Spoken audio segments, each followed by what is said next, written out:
திமுக ஆட்சிக்கு வந்தால் கூட்டணி ஆட்சி உண்டா இல்லையா? அதற்கு திமுக தரப்பில் சொன்ன பதில் அந்த பேச்சுக்கே இடமில்லை. கூட்டணியில் சேர வேண்டும், ஓட்டு கேட்க வேண்டும், தமிழ்நாடு முழுவதும் 234 தொகுதியிலும் பிரச்சாரம் செய்ய வேண்டும், எல்லாம் செய்வதற்கு கூட்டணி கட்சிகள் வேண்டும். தேர்தலில் வெற்றி பெற்றால் ஆட்சியில் அவர்கள் மட்டும்தான். இதுதான் ஜனநாயகமா? மதுக்கடைகளை மூடுவோம் என்று திராவிட முன்னேற்ற கழகம் கூறுமா? திராவிட முன்னேற்ற கழகம் கூறுகிறது. ஆனால் அதை மக்களால் ஏற்றுக்கொள்ள முடியாது. ஏனென்றால் மதுக்கடைகளை திறந்ததே திராவிட முன்னேற்ற கழகம் தான்.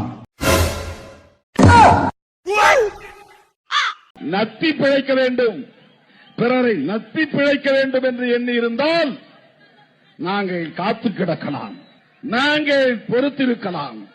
யாரும் எங்களை அழைக்கவில்லை என்பதால் அல்ல, நாங்கள் இப்படிப்பட்ட கண்ணாடி விரியன்களோடும் கட்டு விரியன்களோடும் நல்ல பாம்புகளோடும் மதவெறி பிடித்த சாதிவெறி பிடித்த இந்த கொடூர நஞ்சு படைத்த பாம்புகளோடு அணி சேர விரும்பவில்லை. திராவிட முன்னேற்ற கழகத்தோடு இணைந்து நின்றால்தான் இந்த பிற்போக்கு சக்திகளை முறியடிக்க முடியும். இதுதான் விடுதலை சிறுத்தைகளின் அரசியல் உத்தி. இதுதான் விடுதலை சிறுத்தைகளின் அரசியல் நிலைப்பாடு. இனி வரவிருக்கிற நாடாளுமன்ற பொதுத் தேர்தலில் 2024 ஆண்டு பொதுத் தேர்தலில் தப்பித்தவறி மீண்டும் பாரதிய ஜனதா கட்சி வெற்றி பெற்று விடுவேயானால் இந்த தேசத்தை யாராலும் காப்பாற்ற முடியாது. தமிழ்நாடு இல்ல இங்க சந்திரன் ஒரு மானஸ் இருந்தா அவன் எங்கேன்னு தேடுற